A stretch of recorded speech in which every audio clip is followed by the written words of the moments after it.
প্রিয় দর্শক, এই মুহূর্তে আমি বসে আছি একটি খোলা মাঠে। আপনারা দেখতে পাচ্ছেন টেক্সটাইল ইন্ডাস্ট্রির বাইরে একটা মাঠে আমরা বসে আছি ছুটির পর কিছু নিরিবিলি সময় কাটানোর জন্য।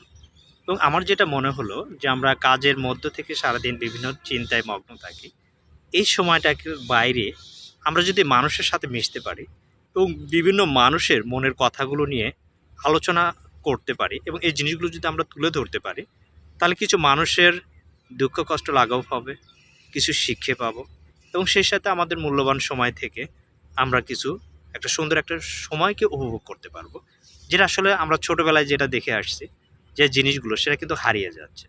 তো আমরা যদি মানুষের সাথে যদি না মিশতে পারি, মানুষের সাথে যদি আমরা না মিশি, তাহলে একজন মানুষের ভিতরের যে কষ্টটা সেটা কিন্তু আমরা কখনোই বুঝতে পারবো। তো এমনই একজন ব্যক্তি যিনি গার্মেন্টস ইন্ডাস্ট্রিতে কাজ করেন এবং তার অসম্ভব প্রতিভা আমি মনে করি যে এত কষ্টর মধ্য দিয়েও সে তার এই সঙ্গীত চর্চাকে ধরে রেখেছে। তো আমরা ন্যাচারাল পরিবেশে তার মুখ থেকে কিছু শুনবো এবং তার মুখ থেকে একটা জনপ্রিয় গান শোনার চেষ্টা করব। আমি যাচ্ছি তার পরিচয় জানার জন্য এবং তার মুখ থেকে আমরা এটা শুনবো। হ্যাঁ, বলো। হ্যাঁ, এরশাদ। আসসালামু তোমার আলাইকুম। পরিচয়। আমি মোহাম্মদ এরশাদ। আমার বাড়ি হলো হিলি। আমি ঢাকাতে একটা ছোট জব করি। এখানে জব করি আমি মূলত এই চাকরির পাশাপাশি আমি যেটা করছি সঙ্গীত চর্চা আমার ভালো লাগে। তুমি মূলত যে গানটা গাও, এটা তুমি কোন প্যাশন থেকে মূলত এই গানটা গাও? আসলে কি জন্য তোমার এই গানে আসা যদি বলতে?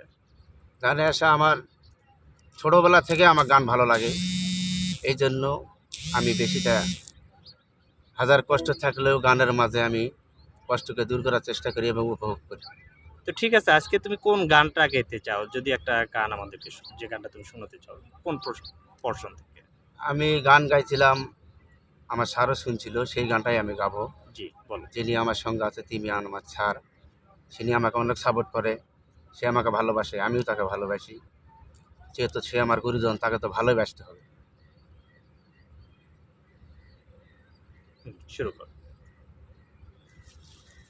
যার জন্য ঘর বানাইলাম সে রইল না ঘরে, সেই ঘর উড়াইয়া নিল কাল বৈশাখী ঝড়ে। যার জন্য ঘর বানাইলাম সে রইল না ঘরে, সেই ঘর উড়াইয়া নিল কাল বৈশাখী ঝড়ে। মনটায় আমার ছটফট করে, প্রাণটায় আমার ছটফট করে, করে হাহাকার আমার ভালোবাসার ময়না পাখি এখন জানে কার। ভালোবাসার ময়না পাখি এখন জানে কার।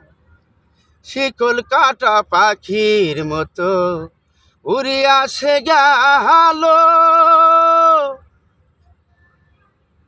সেদিন হইতে আমার জীবন শুধু এলো মেলো। শিকল কাটা পাখির মতো উড়িয়া সে গেল, সেদিন হইতে আমার জীবন শুধু এলো মেলো। জাতির কুলে দাগ লাগাইল, জাতির কুলে দাগ লাগাইল, প্রাণটা হইল সার আমার ভালোবাসার ময়না পাখি এখন জানে কার।